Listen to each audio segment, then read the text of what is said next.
บายดีท่านผู้ฟังที่เคารพทุกท่านพบกับรายการวิทยุภาคภาษาลาวสถานีวิทยุ FEBC รายการ30นาทีต่อไปนี้หวังว่าจะเป็นประโยชน์ต่อท่านผู้ฟังในการดำเนินชีวิตเมื่อท่านผู้ฟังได้ติดตามรายการนี้ท่านก็จะมีความหวังมีความสุขในการดำเนินชีวิตเชิญท่านผู้ฟังติดตามได้ดังต่อไปนี้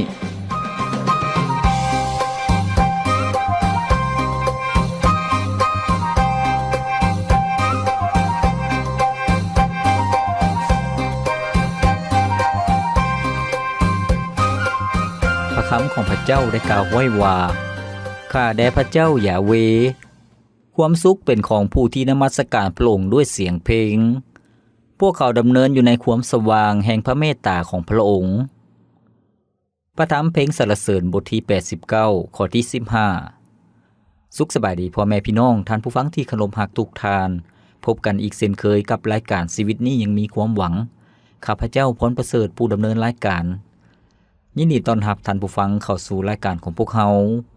ซึ่งรายการของพวกเราเป็นรายการที่มีจุดประสงค์เป้าหมายให้กับพี่น้องประชาชนลาวทุกๆท่านได้รับคำตอบในชีวิตรู้จักความหมายของชีวิตและชีวิตก็จะเป็นชีวิตที่มีความหวังเป็นชีวิตที่มีสติปัญญาเป็นชีวิตที่ดำเนินในทางที่ถูกต้องและสันติสุขจะเต็มล้นในชีวิตของท่านผู้ฟังที่เคารพในมือที่ผ่านมาพวกเราได้รับพระพรนำกันได้เรียนรู้นำกันในหัวข้อที่บอกว่าผู้ที่พวกเราควรพึ่งพาผู้ที่พวกเราควรเชื่อวางใจผู้นั้นก็คือองค์พระผู้เป็นเจ้านั่นเองท่านผู้ฟังพวกเราได้เรียนรู้นำกันแล้วสำหรับมื้อนี้เองพวกเราจะเรียนรู้ในหัวข้อใหม่ท่านผู้ฟังซึ่งเป็นหัวข้อที่บอกว่าจงขอบพระคุณพระเจ้าในทุกกรณีท่านผู้ฟังจงขอบพระคุณพระเจ้าในทุกเรื่องราวเป็นอย่างชีวิตของพวกเราต้องขอบคุณพระเจ้าท่านผู้ฟัง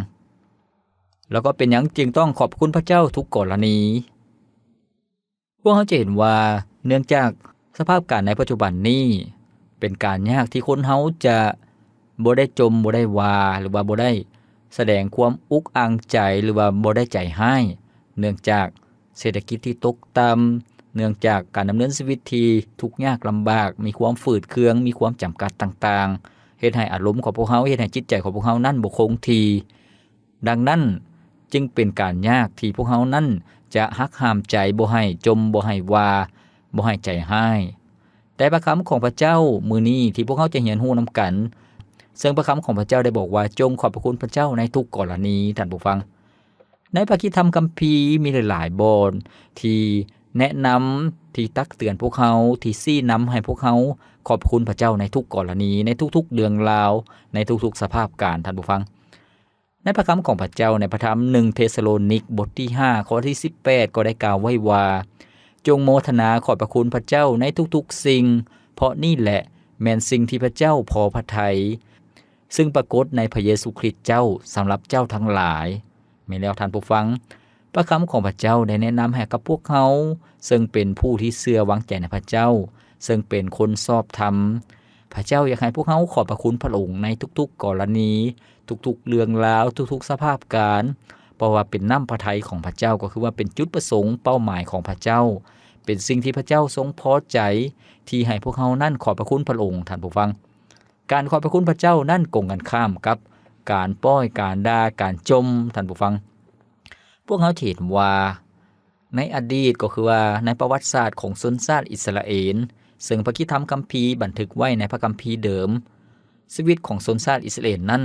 หลายๆคนขาดความเชื่อวางใจในพระเจ้าเมื่อพบกับความทุกข์ลำบากโดยเฉพาะตอนที่เขาเจ้าพเนจรเดินทางอยู่ในทะเลทรายในถิ่นแห่งแล้งกันดารคนอิสราเอลจำนวนบ่น้อยที่จมว่าต่อพระเจ้าให้ด่าต่อโมเสสซึ่งเป็นคนของพระเจ้าเมื่อเขาเจ้าจมว่าพระเจ้าก็ลงโทษเขาเจ้าเมื่อเขาเจ้าจมว่าเขาเจ้าก็ขาดพระพรก็คือว่าบ่มีโอกาสที่จะได้เห็นความยิ่งใหญ่ของพระเจ้าบ่มีโอกาสที่จะเห็นความช่วยเหลือจากพระเจ้าท่านผู้ฟังนั่นก็คือการจมว่าแต่ว่าชีวิตที่มีการขอบพระคุณพระเจ้าในทุกเรื่องราวทุกกรณีนั้นพระเจ้าจะทรงสำแดงฤทธิ์อำนาจของพระองค์ให้ได้เห็นพระเจ้าจะทรงช่วยเหลือท่านผู้ฟังซึ่งพวกเขาจะเรียนรู้ในกรณีต่างๆกรณีหลายๆกรณีซึ่งยกมาเป็นตัวอย่างจากชีวิตจริงของคนในพระคัมภีร์ที่เขาเจ้าขอบพระคุณพระเจ้าในทุกกรณีท่านผู้ฟังในอีกจุดหนึ่งในพระธรรมเอเฟโซบทที่5ข้อที่20ก็ได้บันทึกไว้ก ก็ได้บอกพวกเขาเห็นชีวิตที่ขอบพระคุณพระเจ้าท่านผู้ฟังซึ่งในพระธรรมเอเฟโซบทที่5ข้อที่20ได้กล่าวไว้ว่าจงโมทนาขอบพระคุณพระเจ้าพระบิดาเจ้าเสมอสำหรับทุกๆสิ่งในพระนามองค์พระเยซูคริสต์เจ้าของพวกเขาแม่นแล้วท่านผู้ฟังชีวิตที่มีการขอบพระคุณพระเจ้านั่นเป็นสิ่งที่พระเจ้าทรงพอใจท่านผู้ฟังให้พวกเรามาเรียนรู้นำกันจงขอบพระคุณพระเจ้าในทุกกรณีพวกเขาจะขอบพระคุณพระเจ้าในทุกๆกรณีได้แนวใดทุกๆเรื่องราวได้แนวใดท่านผู้ฟังตัวอย่างจากบุคคลทำอิฐข้าพเจ้าจะนำมาแบ่งปันนำมาเล่าให้ท่านผู้ฟังได้รับฟังเป็นชีวิตจริงของบุคคลในพระคัมภีร์ก็คือว่าชีวิตของยาโคบท่านผู้ฟังชีวิตของยาโคบนั้นมีหลายๆสิ่งบ่ได้เป็นดังที่เราคิดไว้ดังที่เราหวังไว้ท่านผู้ฟังสถานการณ์บ่ได้เป็นได้ดังใจแต่เราก็ยังขอบพระคุณพระเจ้าท่านผู้ฟังชีวิตของยาโคบนั่นอยู่ในพระธรรมปฐมกาลตั้งแต่บทที่27เป็นต้นไปพวกเขาจะเห็นว่าเราต้องจากครอบครัวจากบ้านเกิดเมืองนอนท่านผู้ฟังไปเฮ็ดเวียกกับลุงที่ชื่อว่าลาบานแต่ชีวิตของเรานั่นก็ยังถูกซ่อโกงท่านผู้ฟังถูกเอาเปรียบแทนที่จะได้รับผลประโยชน์จากการเฮ็ดเวียกซอยลุงแต่ว่าถูกซ่อโกงถึงแม้ว่าจะถูกซ่อโกงด้านค่าแรงค่าจ้างแล้วก็ด้านเวลาแล้วก็ฝูงสัตว์ต่างๆแต่ว่ายาโคบก็ยังจงรักภักดีต่อพระเจ้า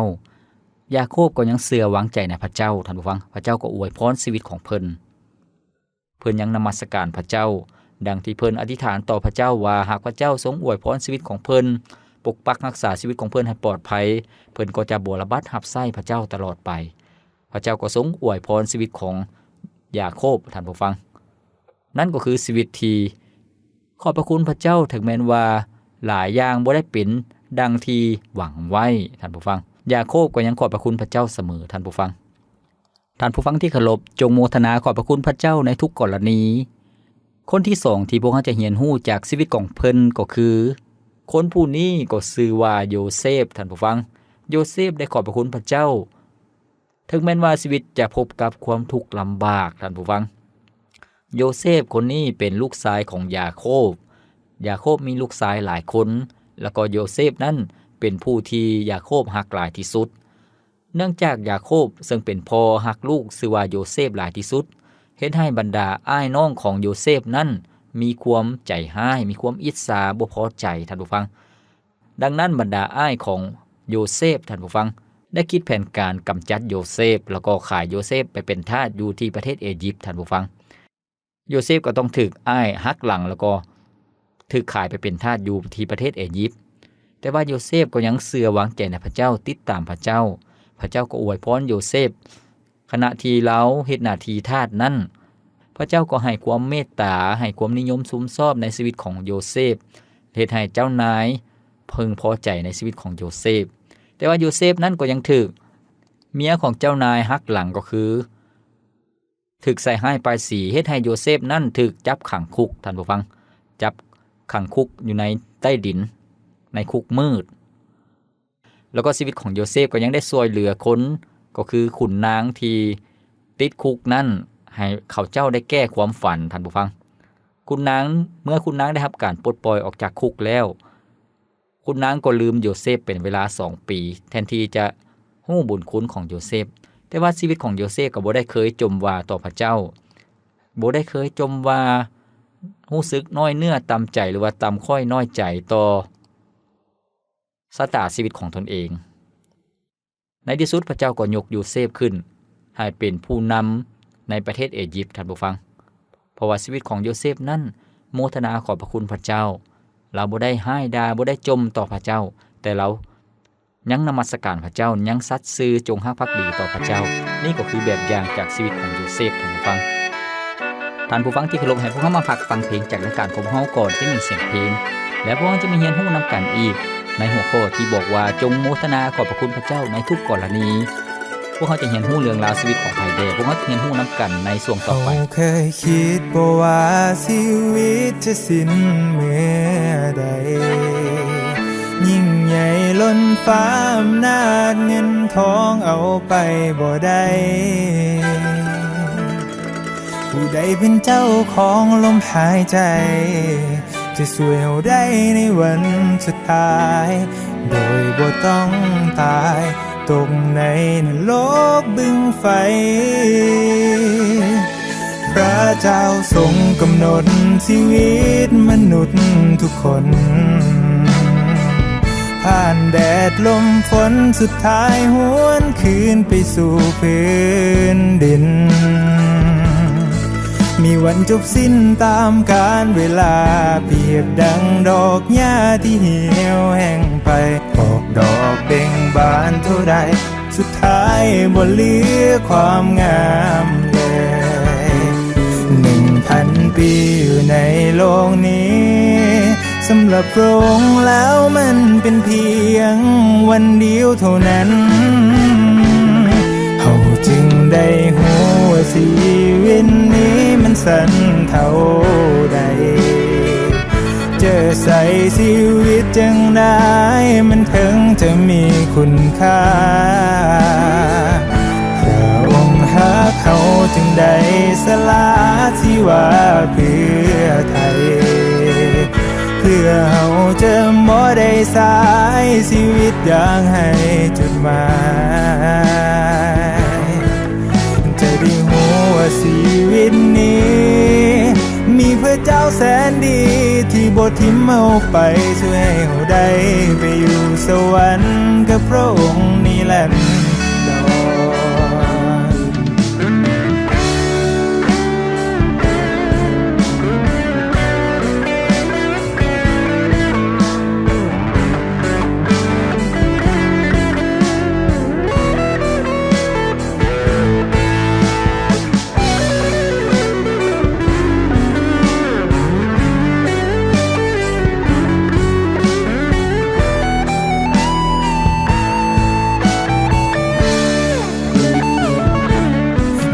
1,000 ปีอยู่ในโลกนี้สำหรับพระองค์แล้วมันเป็นเพียงวันเดียวเท่านั้นเขาจึงได้หูว่าชีวิตนี้มันสั้นเท่าใดเจอใส่ชีวิตจังได้มันถึงจะมีคุณค่าพระองค์หาเขาจึงได้สละชีวาเพื่อไทยเพื่อเขาจะบ่ได้สายชีวิตอย่างให้จุดหมายจะได้หูว่าชีวิตนี้มีพระเจ้าแสนดีที่บ่ทิ้งเอาไปช่วยให้เราได้ไปอยู่สวรรค์กับพระองค์นิรันดรเขาจึงได้หู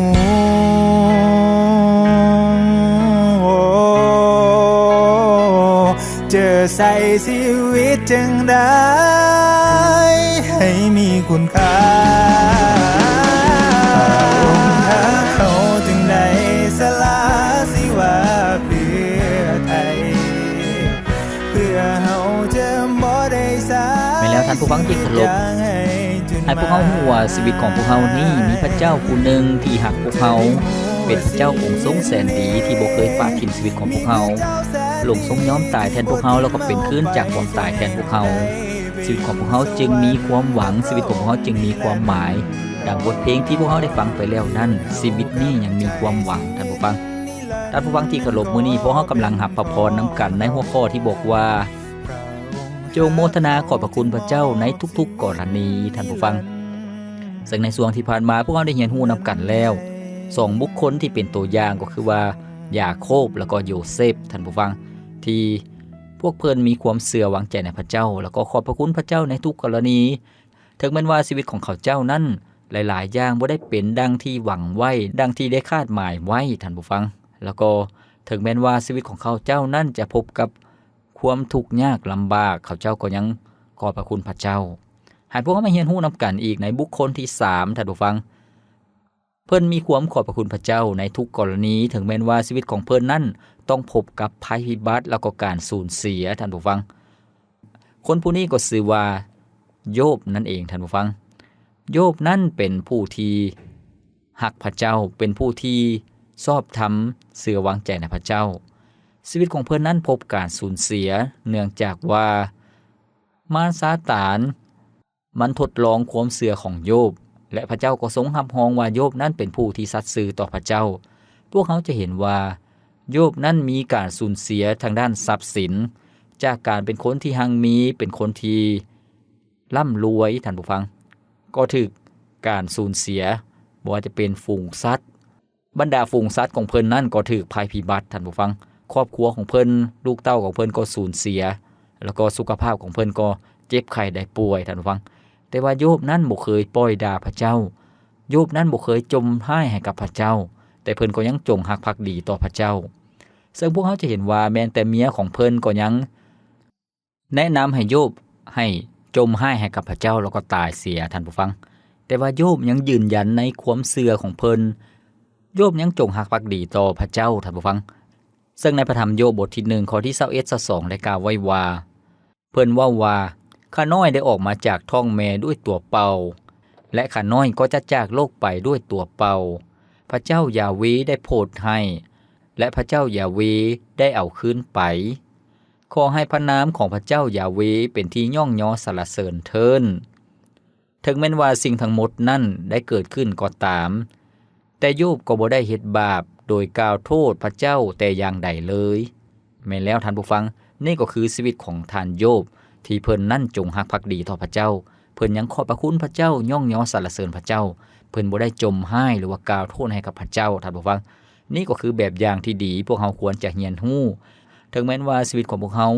อาจจะพบพ่อกับความทุกข์ยากลำบากหรือว่าปัญหาที่พวกเราคาดบ่ถึงที่พวกเราบ่ได้ตั้งใจหรือว่าบ่ได้คาดหมายไว้เมื่อมันเกิดขึ้นพวกเราก็ต้องไว้วางใจในพระเจ้าท่านผู้ฟังให้พวกเราเพิ่งพาพระเจ้าให้พวกเราย่องยอสรรเสริญพระเจ้า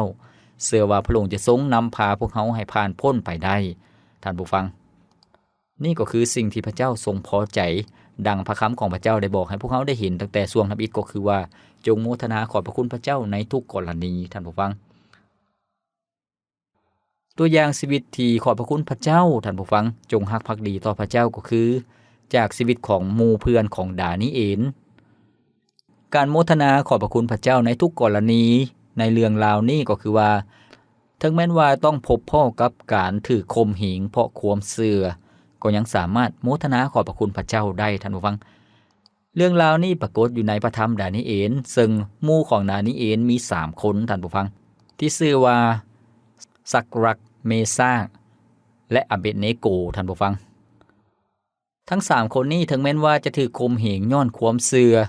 แต่เขาเจ้านั้นยังโมทนาขอบพระคุณพระเจ้าเขาเจ้าบ่ได้กบฏต่อพระเจ้าท่านผู้ฟังซึ่งพวกเขาเรียนรู้ในพระธรรมดานิเอลบทที่3เบื้องหลังก็คือว่ากษัตริย์แห่งบาบิโลนท่านผู้ฟังได้หล่อรูปปั้นคำแล้วก็ให้ราษฎรก็คือให้ประชาชนนั้นกราบไหว้บูชานมัสการเมื่อเสียงเพลงเสียงดนตรีเสียงแก่ดังขึ้นให้ทุกคนคุกเข่าก้มกราบแต่ว่า3คนนี้ยังจงรักภักดีต่อพระเจ้าบ่ยอมคุกเข่าก้มกราบรูปปั้นของกษัตริย์บาบิโลนท่านผู้ฟังในพระธรรมดานิเอลบทที่3ข้อ17-18ซึ่ง3คนนี้ได้กล่าวไว้ว่าถ้าพระเจ้าองค์ที่พวกข้าน้อยรับใช้อยู่สามารถช่วยพวกข้าน้อยให้พ้นจากเตาไฟและจากอำนาจของทานได้แล้วพระองค์ก็จะช่วยแต่ถึงแม้ว่าพระองค์บ่ช่วยก็ขอให้ทานฮู้ว่าข้าน้อยจะบ่กราบไหว้พระของทานและจะบ่ก้มกราบต่อรูปปั้นเป็นคำที่ทานได้สร้างขึ้นได้อย่างเด็ดขาดแม่นแล้วท่านผู้ฟังนี่ก็คือความจงรักภักดีของทั้ง3คนนี้ถึงแม้ว่าเขาเจ้าพบกับการข่มเหงย้อนความเชื่อกษัตริย์คูว่าถ้าผู้ใดบ่ก้มกราบรูปปั้นคำคนนั้นก็จะถูกโยนทิ่มลงในเตาไฟเขาเจ้าก็ยังจงรักภักดีต่อพระเจ้าแล้วก็มีชีวิตที่ขอบพระคุณพระเจ้าในที่สุดพระเจ้าก็ทรงช่วยเหลือเขาเจ้าให้รอดพ้นจากเตาไฟไฟก็บ่สามารถไหม้ทั้ง3คนนั้นได้ท่านผู้ฟังกษัตริย์จึงยอมรับความเชื่อของ3คนนี้และย่องยอสรรเสริญพระเจ้าของซักลักเมซากและเอเบเนโกท่านผู้ฟังชีวิตของเขาเจ้าก็มีความเจริญรุ่งเรืองพระเจ้าก็ทรงอวยพรในชีวิตของเขาเจ้าดังนั้นท่านผู้ฟังที่เคารพชีวิตของพวกเราก็เช่นเดียวกันบางครั้งพวกเราอาจจะถูกป ป้อยดาพวกเขาอาจจะถูกกดขี่ข่มเหงถูกจำกัดต่างๆย้อนว่าพวกเขาเชื่อวางใจในพระเยซูเจ้าพวกเขาอาจจะถูกคนอื่นนั่นเว้าขวัญนินทาเหยาะเย้ยให้พวกเขาที่จะขอบพระคุณพระเจ้าสำหรับเหตุการณ์ที่เกิดขึ้นเพราะว่าพวกเขากำลังอยู่ฝ่ายพระเจ้าพวกเขากำลังอยู่ชีวิตของพวกเขานั่นถวายเกียรติให้กับพระเจ้าพวกเขาบ่ได้ทรยศต่อพระองค์แต่พวกเขายังสัตย์ซื่อในความเชื่อพวกเขายังจงรักภักดีต่อพระเจ้าที่พวกเขาเชื่อวางใจท่านผู้ฟังและพระเจ้าจะทรงอวยพรชีวิตของพวกเขานั่นให้คนอื่นๆได้เห็นว่าพระเจ้าที่พวกเขาเชื่อนั่นเป็นพระเจ้าองค์ทรงชีวิตอยู่ความเชื่อของพวกเขานั่นแม่นความเชื่อที่แท้จริงบ่แม่นเรื่องงมงวยงมงายท่านผู้ฟังแต่เป็นความจริงท่านผู้ฟังที่เคารพมื้อนี้พวกเรากำลังเรียนรู้ในจงโมทนาขอบพระคุณพระเจ้าในทุกกรณีท่านผู้ฟังพวกเราได้เรียนรู้แล้วจากแบบอย่างชีวิตของหลายๆคนแบบอย่างสุดท้ายที่พวกเราจะเรียนรู้ในมื้อนี้ในการโมทนาขอบพระคุณพระเจ้าจงรักภักดีต่อพระเจ้านั่นก็คือแบบอย่างจากชีวิตของดานีเอลท่านผู้ฟังดานีเอลนั่นโมทนาขอบพระคุณพระเจ้าถึงแม้ว่าชีวิตจะถูกใส่ร้ายป้ายสีชีวิตถูกคนอื่นทรยศย้อนความบ่ยุติธรรมท่านผู้ฟังพวกเราจะเห็นว่าหากพวกเราอ่านอยู่ในพระธรรมดานีเอลบทที่6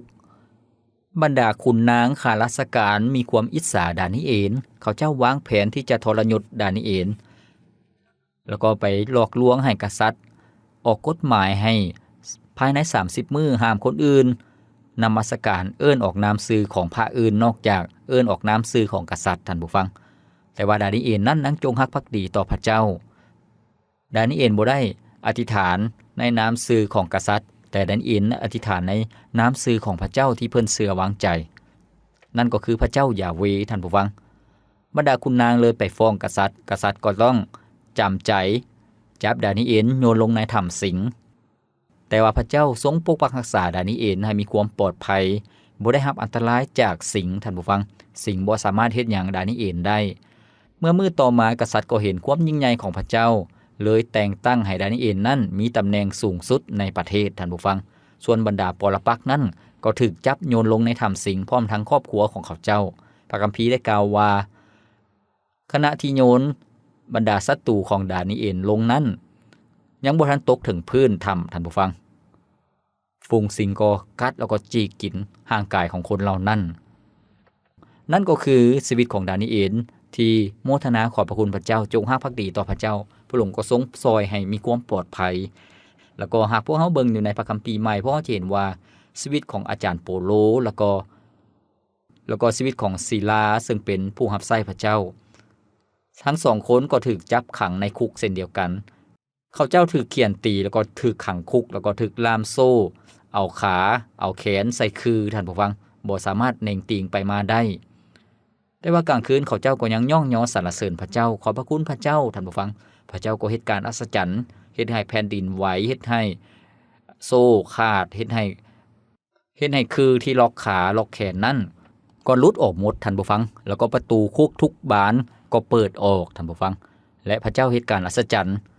นายคุกเห็นความยิ่งใหญ่ของพระเจ้าก็ยอมจำนนต่อพระเจ้าแล้วก็รับเชื่อวางใจในพระเจ้านี่ก็คือการอัศจรรย์และพระเจ้าก็ทรงอวยพรให้กับชีวิตของอาจารย์โปโลแล้วก็ศิลาในการรับใช้พระเจ้าอย่างเกิดผล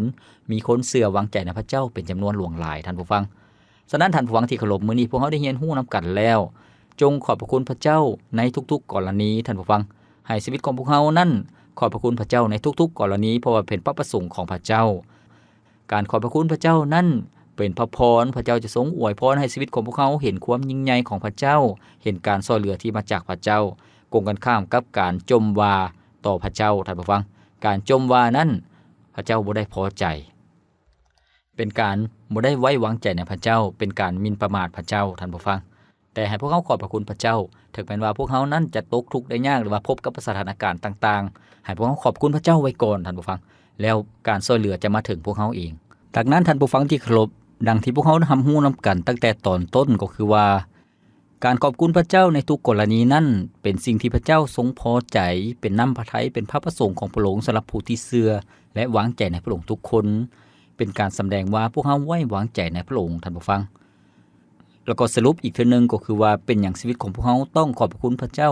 ในทุกๆกรณีในทุกๆสภาพการก็คือว่าชีวิตของพวกเขานั้น อยู่ในเส้นทางของพระเจ้าอยู่ในหนทางของพระองค์ท่านผู้ฟัง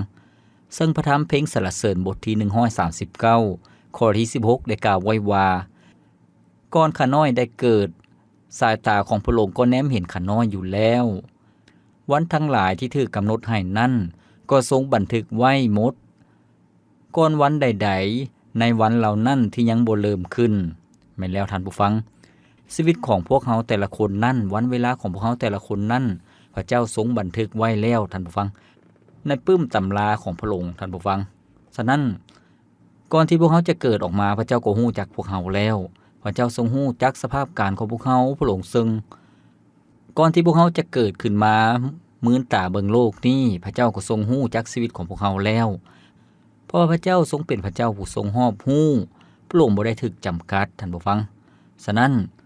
ชีวิตของพวกเฮาอยู่ในแผนการของพระเจ้าชีวิตของพวกเฮานั้นอยู่ในแบบแผนของพระเจ้าพระเจ้าทรงรู้ทรงเห็นให้พวกเฮาไว้วางใจในพระเจ้าบ่ต้องกระวนกระวายบ่ต้องจมว่าให้พระเจ้าให้พวกเฮาขอบพระคุณพระเจ้าดีกว่าและถวายเกียรติแด่พระองค์ท่านผู้ฟังท่านฟังที่เคารพมื้อนี้พวกเฮาได้เรียนรู้นํกันแล้วในหัวข้อนี้มื้อต่อไปพวกเฮาจะเรียนรู้ในหัวข้อใหม่ซึ่งเป็นหัวข้อที่บอกว่าพระประสงค์ของพระเจ้าหรือว่าจุดประสงค์ของพระเจ้าสำหรับชีวิตของพวกเฮาพระองค์อยากให้พวกเฮาเป็นแนวใดท่านผู้ฟังพวกเฮาจะเรียนรู้นํกันเชื่อว่าจะเป็นพระพรและเป็นแง่คิดสำหรับชีวิตของพวกเฮาทุกคนท่านฟังที่เคารพรายการของพวกเฮาดำเนินมาฮอดนี้ก็สิ้นสุดเพียงเท่านี้ข้าพเจ้าพรประเสริฐผู้ดำเนินรายการขอกล่าวคำว่าขอพระเจ้าอวยพรท่านผู้ฟังทุกท่านพบกันใหม่ในมื้อต่อไปสบายดีทรงสวยให้พ้นความผิดข้าจะสู้ตลอดเป็นนิจเมื่อข้ายังใกล้ชิดพระเยซูขอให้ข้าอยากใกล้พระองค์ให้จิตใจสื่อถือมั่นคงยังใกล้ชิดทุกวันเฝ้าลงขออยู่ใกล้ทุกสมองอยู่ในโลกนี้ซึ่งเมื่อยล้าถ้าผิดพลาดให้เจ้ารักษาให้จะแบกภาระของข้ามีแต่พระเยซูพระผู้สวยขอให้ข้าอยากใกล้พระองค์ให้จิตใจเสื่อถือมั่นคงยังใกล้ชิดทุกวันบ่ลงขออยู่ใกล้ทุกสมองเมื่อชีวิตอ่อนแห้งของข้าถึงข่าวที่จะมรณะขอนำวิญญาณให้ปลอดภัยสู่สวรรค์กับพระองค์เสมอไปขอให้ข้าอยากใกล้พระองค์ให้จิตใจเสื่อถือมั่นคงยังใกล้ชิดทุกวันเฝ้ารอ